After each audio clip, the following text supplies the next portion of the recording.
like him because I'm driven by peer pressure. I'm weak. I go with the herd. Okay. Oh, but now I like this guy because I'm going to listen to him because he said he likes Ron Paul. So it has a double meaning. I like this guy. He's a friend, so I'm going to listen to him. But we're together in our weirdness. Okay, what do you have to say? And he goes on and says, well, the media ignores him even though he's winning. Won the debate, second in the straw poll, because everybody knows he can't win. I mean, they talk to you like you're idiots. Are you really that stupid, America? Well, no, I guess you're not. He won the New Hampshire poll. Straw poll, no one even covered it. He won CPAC 2 years in a row, and Fox News dubbed over a tape of a year before of him being booed. Oh, it was a technical difficulty later when they got caught. It's a technical difficulty on Soviet fake conservative radio that Genesis carries. Because I guess it's better than Fox or CNN radio news. Maybe not. People would know immediately. At least CNN's pure evil. I mean, they all think you're dumb. Does that make you mad somebody won't tell you somebody won? Does it make you mad they've all gotten together, all these little pencil-neck nobodies, and sit there for hours writing up how to manipulate you? Thinking they're real smart and they're the little insiders and get to giggle and laugh at everybody. I've been at events. I've been around these pundits. They are a bunch of people who were losers their entire lives and who hate everybody and who get off on manipulating people. I'm telling you, folks, nerds are one of the most dangerous groups in this country because they end up running things. But they still hate everybody because they weren't the jocks in high school. So they play little dirty games on everybody. They use their brains to hurt people. And I'm aware of them. Okay, I see you, you little rats. Here's the clip. We are in the business of kicking candidates out of the race. May I say one thing about Ron Paul? Stop right there. Stop right there. Back it up. We're in the business of kicking people out of the race. That's the guy who's got a face made for a septic tank. He says that first, again, just throwing the stuff at you so you feel like you're smart and parrot what they say. Stop regurgitating what they vomit in your mouth. Back to the scum. We are in the business of kicking candidates out of the race. May I say one thing about Ron Paul? I find it odd for me to be a Ron Paul supporter, but he lost to Michelle Bachmann by 9/10 of 1 percentage point in a straw poll that isn't supposed to pick winners, but is supposed to tell us which way the wind is blowing. That's as good as a win. So we had a tie for first. But where is he on the morning shows this morning? Where are all the stories analyzing what it means that Ron Paul essentially tied for first place at Ames? And what the reason that he's essentially being ignored is? The media doesn't believe that Ron Paul has a hoot and hell's chance of winning the Iowa caucuses, winning the Republican nomination, or winning the presidency. So we're going to ignore him. Go ahead, Stephanie. Yeah, I mean, I think that's, Howard, because that's the one thing Donald Trump has ever been right about is that he's unelectable.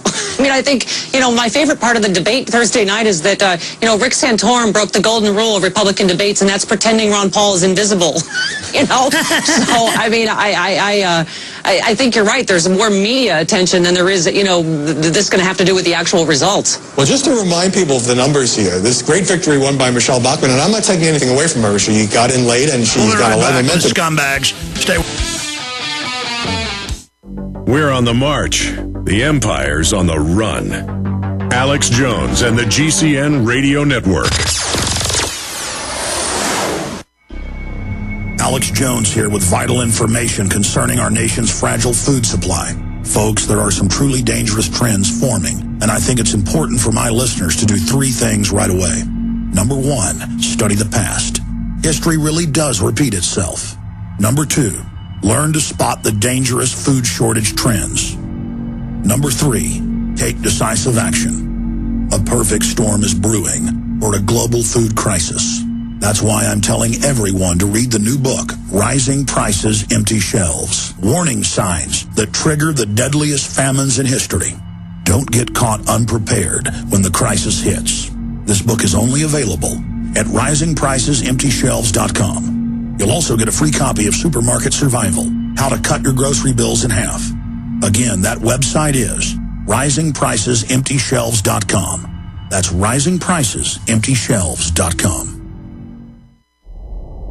Hundreds of nations have fallen to tyranny in the last century alone. This is our last chance to not relive history. As they're finishing off this agenda, they'll be pulling the rug from underneath Americans at home. They have tremendous influence on our president and Congress, and they really are calling the shots. I think it's incumbent upon all of us as American citizens to pay attention. Fall of the Republic identifies the enemies of our nation, the criminal offshore cartel, hell-bent on destroying sovereignty, and on its ashes constructing world government. Tim Geithner, Bernanke, they're arsonists. They're asking for more matches. And the Congress is saying, who do we make the check out to? Today seems like nobody does care. And right now in Washington, D.C., we have seen a fall of the Republic.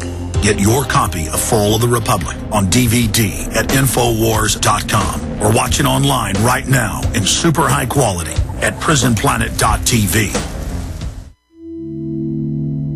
Hi folks, this is Alex Jones and I want to tell you about the Silver Lungs Generator. Now you can produce pure and endless colloidal silver and deliver the solution directly into the bloodstream by breathing the solution through the lungs.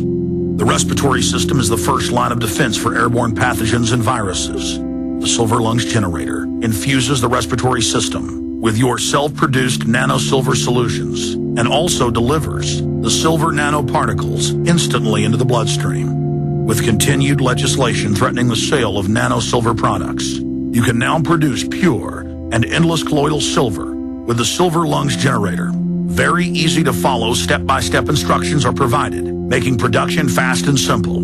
Go to www.silverlungs.com today and learn more about the breakthrough technology of the Silver Lungs Generator. That's www.silverlungs.com.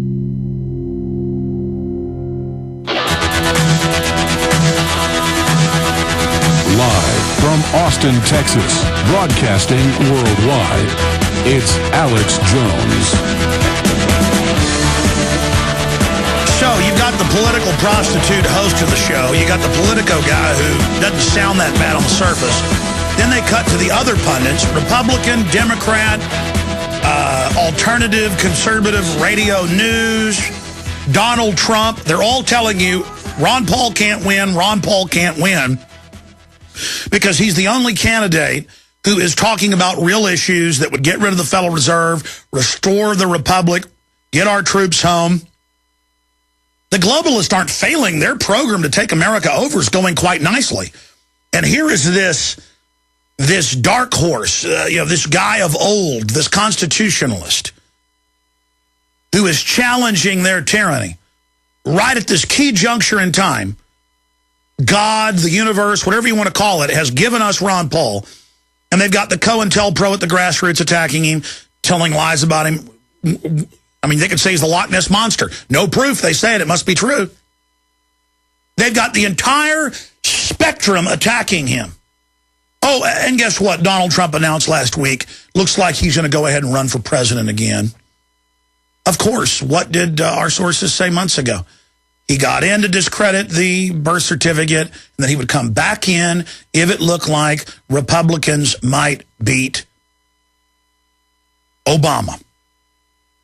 Or if it's not the Republican the establishment wants. And you watch, if Ron Paul ends up winning and getting the nomination, in is going to come Donald Trump with all his slick talk, and he's going to get a big group of so-called conservatives to vote, and he's going to split the race, and you're going to end up with Barack Obama in there again. That's how the system does it. That's how in the last two elections Rick Perry got elected with a minority of the votes. They always just have a bunch of people run. And that's how they're going to do it again this time. That's their plan. A casino owner who gives double the money to Democrats, and you idiot conservatives were calling me months ago mad that I didn't get behind Donald Trump. I get emails like, you're an Obama operative for George Soros. You don't like Donald Trump. I get the same idiotic emails and comments now. Oh, you don't like Rick Perry, huh? George Soros paying you well. And I see this mantra. He's paid by Soros. And people are on YouTube saying, where's your proof? I don't need any. I know Jones is. Oh, yeah. That's why Soros organs attack me 24/7 and basically call for my arrest. Oh, yes, Soros. Because I'm all for the New World Order and global banks and carbon taxes. Yes. See, it's all about labels. They hope that you just get caught up in Obama and Perry and Mitt Romney, when at the end of the day, the guys are all identical. I mean, do you actually know their records? And I know as my audience you do, but we've got to force these political prostitutes on talk radio that like to pose as constitutionalists, libertarians, and conservatives. We have got to continue to put them on the coals. They are already coming around to our way of thinking, reality, because we're putting pressure on them. Now, John, Anna, TJ, Merrill, Paul, I'm going to get to all of you. But I want to finish up this CNN clip. Because notice every one of them saying it's our job to knock candidates out. Ron Paul can't win. Ron Paul. And then, oh, he's winning this straw poll, second place in that straw poll, number 1, number 2, number 3, and all the major polls. Record giving from small donors, more military contributions than all the other candidates combined on the Republican side, more than Obama. Oh, he's not popular. Rush Limbaugh says he's evil. Glenn Beck says he's evil. And see, they only say he's evil during the election cycle. For years, oh, he's great, I like him, yeah. Right when he's about to win, that guy's bad news. And they take the political heat. It hurts their audience. It hurts their listenership. But they've got to carry the water for the establishment, as Rush Limbaugh said. And I'm supposed to just sit here and like the flip-flopping, the duplicity. I'm not supposed to know about Rick Perry and North American Union highways or forced inoculations of deadly shots that he knew was killing people. Or that he worked for Al Gore. I've seen countless comments saying I'm a liar. He didn't work for Al Gore. Dallas Morning News, Associated Press, Austin American-Statesman, Rick Perry's own gubernatorial website. It's on record. He was the chairman of Al Gore's campaign in Texas. So shut up and stop calling me a liar. You are like children. Just because you say something doesn't make it reality. Just because you say Ron Paul's a kook because he's a statesman and is absolutely on target as a historian and an economist. Just because you like being fooled and conned doesn't mean the rest of us want to be drug into worldwide tyranny and depression with you. Don't drag us down your rat hole with your ignorance and foolishness. All right, that's enough. Okay, let's finish the clip. Now listen to this simpering woman. Nobody knows who she is. Nobody cares. She's an empty suit. They stick up on TV with all the rest of the parrots to sit up there and giggle and laugh and make fun of Ron Paul, hoping their audience is shallow, hoping their audience is vapid and sophistic, hoping their audience has no gravel, hoping that you have no grit, hoping that you're this little fluttering idiot like a sponge. That, oh, the pundits up on the fancy stage with the fancy lights behind them in suits, they didn't say he could win, so it doesn't matter. They admit he's winning more than anybody else. He's got the most wins. He's got the highest poll numbers. He can beat Obama. And they admit all that and then say, oh, it's only us, the media, that talk about him. They admit they're ignoring him, but then they say, in fact, we're just talking about him too much. He isn't even in the equation. It's like you're down to the last 2 laps of a NASCAR Indianapolis 500. Ron Paul is 10 car lengths ahead. The other cars behind him are carbon tax lovers, Obama healthcare writers, forced inoculators, Al Gore minions. I mean, look, IRS enforcers. She didn't work on computers or something at the IRS. She wasn't a secretary. She was the person that raids your house. You couldn't pay me $10 million to go into houses with people that are broke while their kids are crying and their stuff's being loaded up and their house is being taken. But that's who they tell you want. Oh, look, we got this little tart here for you, Michelle Bachmann and her limp-wristed husband. Don't they look good? Isn't this what you want? How about Mitt Romney, some corporate whore executive, socialism, Obamacare lover? Yeah, that'll fix things. That's another thing.